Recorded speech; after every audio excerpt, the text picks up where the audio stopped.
Bem, agora eu vou começar a explicação da questão 3 e vamos lá. Ela simplesmente pediu para mim resolver esse circuito. Para resolver esse circuito foi muito simples. Primeiramente ele pede para achar o I0, que no caso é o I total do circuito. Para fazer isso, primeiramente eu tive que usar a configuração delta estrela, tive que converter. Eu converti aqui na parte de baixo do circuito. Fazendo essa conversão, eu achei o seguinte esquema. Para fazer a conversão foi bem simples, foi só usar a fórmula, que no caso é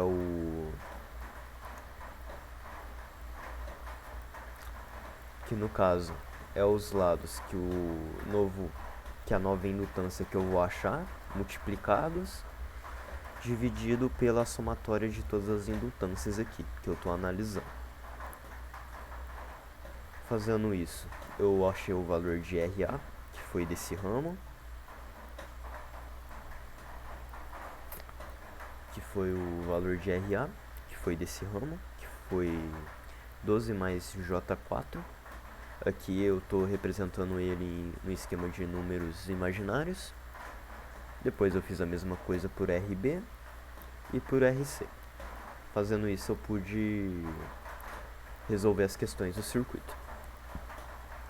Bem, para achar o I total do circuito é bem simples.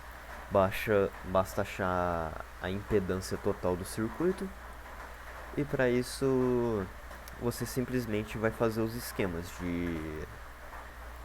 de fazer o somatório das impedâncias, caso os ramos estejam em série, ou de fazer a somatória caso os ramos estejam em paralelo.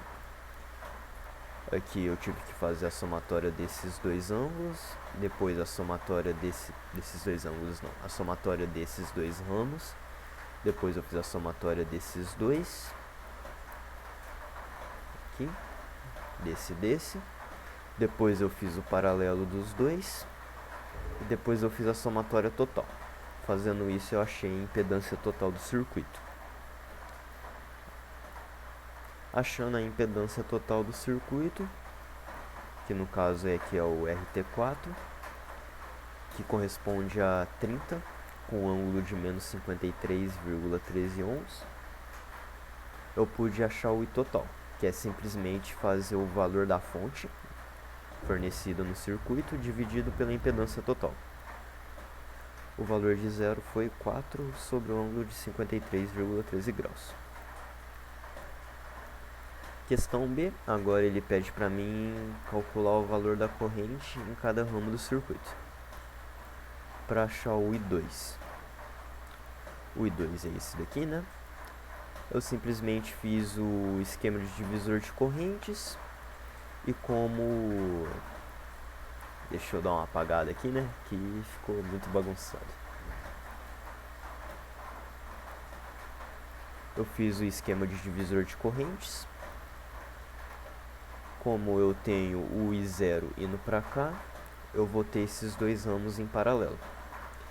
Então é só usar o esquema de divisor de correntes, que eu consigo achar o I1 aqui e o I2 aqui.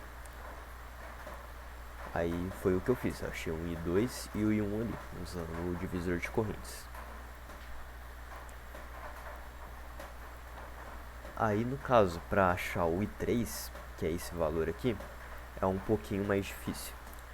Eu tive que achar a diferença de potencial do ponto B e C, e depois de achar a diferença de potencial do ponto B e C, que no caso é o correspondente aqui, né, seria o potencial aqui, eu dividi essa diferença de potencial por 10 ohms e eu consegui achar o I3, que no caso eu mostro fazendo aqui.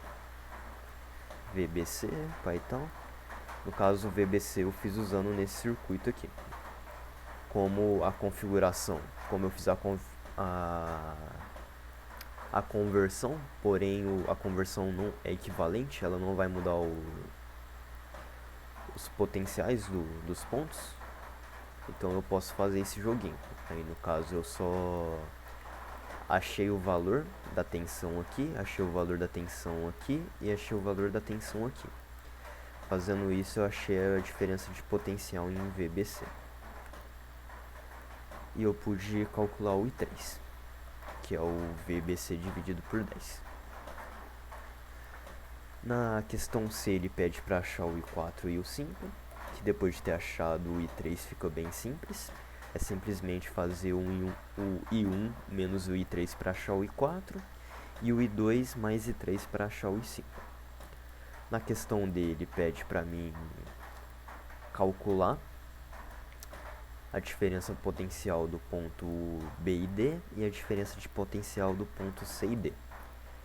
Para fazer isso também é muito fácil, como eu tenho o valor da corrente aqui e o valor da corrente aqui, basta eu simplesmente achar a tensão aqui e a tensão aqui e a tensão aqui e fazer o somatório ou a subtração caso necessário. E foi o que eu fiz.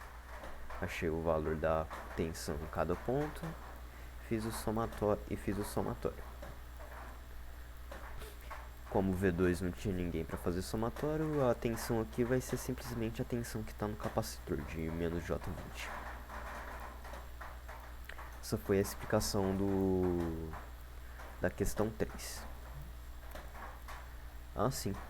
Aqui em todos eu usei números imaginários e é óbvio que eu tive que usar as regrinhas dos números imaginários. No caso, teve alguns casos em que eu tive que usar a forma com J, em alguns casos eu tive que usar a forma fasorial. Por exemplo, quando eu tive que fazer o somatório de alguma parte, eu precisava usar a forma como J. Aí no caso, se eu precisasse fazer a divisão ou a multiplicação de algum componente, eu usava a forma fasorial, que no caso é simplesmente fazer a multiplicação dos valores e o somatório dos ângulos. Aqui. E o valor de menos J20 é porque como eu expliquei na questão 1, é porque o capacitor ele é 90 graus atrasado com a tensão. E o indutor aqui ficou positivo porque ele é 90 graus adiantado. Ok. E finalizando aqui a questão 3.